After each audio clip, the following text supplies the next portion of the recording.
5 of Unit 3, Volumetric Analysis. This time round, this session is looking at determination of solubility from titration. Let's look at our objective for this. So our objective is that you should be able to determine the solubility of a salt using titration. What is solubility about? Now let's take note of this. A saturated solution is a solution which cannot dissolve any more solute at a given temperature in the presence of undissolved solutes. So by this, for example, you can fetch a cup of water, then you pour sugar into it. You'll be pouring, and at a point the water wouldn't be dissolving the sugar again. So you will have your sugar particles in the water as undissolved. At that point, you have reached saturation. Now, when you reach that point, then the concentration of the solution is your solubility. One thing is that this is so much temperature dependent. What do we mean? We mean, for example, if you kept the temperature of the solution at 25 degrees Celsius and and the cup of water was able to dissolve half cup of sugar and is not dissolving again. If you decide to increase the temperature or alter the temperature by making it higher, it might probably even dissolve more than that. So solubility is temperature dependent. And per what we have said, we can say solubility is the maximum quantity of solute in moles or grams that dissolves in a given solvent to form 1 cubic decimeters of saturated solution at a given temperature. So with solubility, it is almost the same as concentration, but we can express it in terms of grams per cubic decimeters or moles per cubic decimeters. And with solubility, temperature is very relevant. The unit is mole per cubic decimeters usually, but if the solute is in grams, then we can say grams per cubic decimeters. So let's look at a problem. A solution A was made by taking 20 cubic centimeters of a saturated solution of sodium triisocarbonate 4 at 25 degrees Celsius, and it was diluted to 1000 cubic centimeters with distilled water, while solution B is 0.09 molar HCl. Can we draw something from this? Yes, there was a saturated solution. The saturated solution had been prepared, and out of which 20 cubic centimeters has been fetched and diluted. One thing that you have to get in mind before we even start with our solution is that the number of moles in this 20 cubic centimeters that has been fetched will be the same as the number of moles after it has been diluted to 1000 cubic centimeters. It's very important, so take note of this. Now there is instruction, and we have to perform these calculations to find the amount concentration, and we have to find the solubility of sodium triisocarbonate at 25 degrees Celsius. We have to find the mass of sodium triisocarbonate 4 that will be obtained by evaporating the 1 dm cube of solution to dryness. And we are to take the average volume of B used to be 23.5. B is the acid. So looking at this too, we need to start from the acid. We have enough about the acid. There are multiple ways of going forward, but we choose the first principle. So the concentration of the acid is 0.09 mole per dm cube. We need to interpret that as 1000 cubic centimeters of the acid containing 0.09 mole, out of which just 23.5 has been fetched.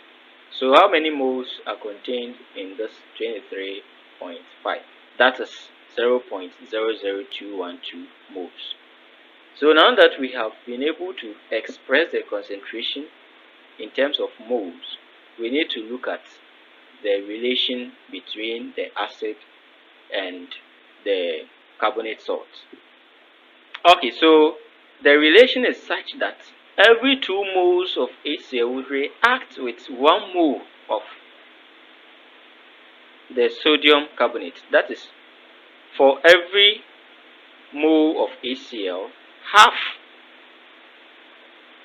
of it, or half of sodium carbonate, will react with it. So if that is the case, if 2 moles of HCl reacts with 1 mole of sodium carbonate, then the moles of sodium carbonate, or then that 0.00212 moles of the HCl, will be equivalent to 1 over 2 times 0.00212 moles, and that gives us 0.00106 moles. So this is the moles of the sodium carbonate. Now, that moles is only contained in the pipette volume, just that 25. But remember, in concentration, we are taking it up to 1000. So we need to, if the 25 contains that 0.00106, then what will 1000 contain? And by that, 1000 would contain 0.042 molar. So the third part of the problem was to find the solubility. When we started, I asked you to take note of something. It was 20 cubic centimeters of the saturated solution that was fetched and diluted.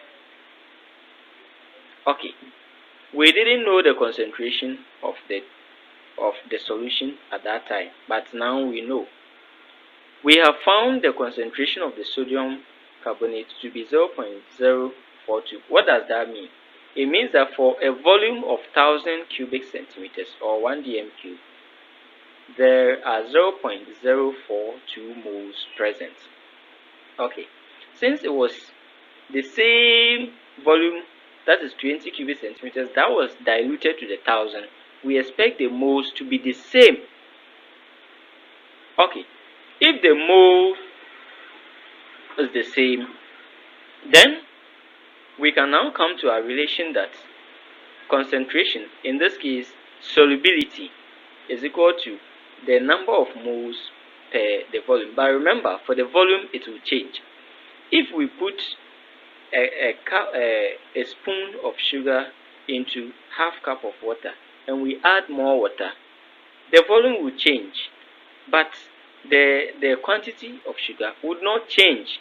So whilst the number of moles remain the same, the volume would change.